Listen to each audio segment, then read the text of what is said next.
મહેમાન કે અમારે તો કાંકરિયા જ જવું છે ફરવા. તો થયું એવું કે શ્યામના માસા માસી આવી ગયા હતા મલકાપુરથી અમદાવાદ, અને એણે અમદાવાદ જોયું નતું તો એને અમદાવાદ જવું હતું. તો કાંકરિયા કાર્નિવલ ચાલતો હતો તો એ કે ચાલો આપણે કાંકરિયા કાર્નિવલ જઈએ. તો અમે બધા પહોંચી ગયા કાંકરિયા કાર્નિવલે.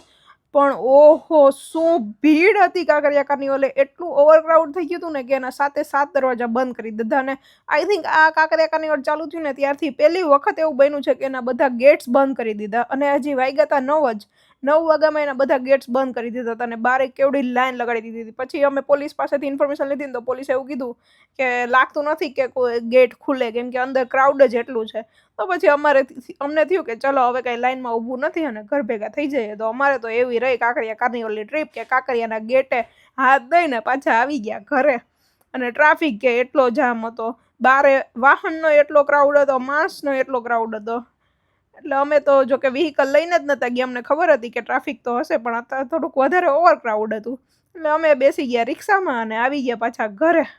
તો તમે ગયા છો કાંકરિયા કાર્નિવલ ક્યારે કે નથી ગયા એ કોમેન્ટમાં જણાવી દેજો અને શેર કરી દેજો તમારા ફ્રેન્ડ્સ જોડે. અને ચેનલને સબસ્ક્રાઈબ ના કરી હોય તો સબસ્ક્રાઈબ કરી દેજો. તો મળીએ. અને આનો ફૂલ વ્લોગ પણ આવી ગયો છે, તો ફૂલ વ્લોગ જોવો હોય તો બાયોમાં જઈને જોઈ આવી શકો છો કાંકરિયા કાર્નિવલનો ફૂલ વ્લોગ.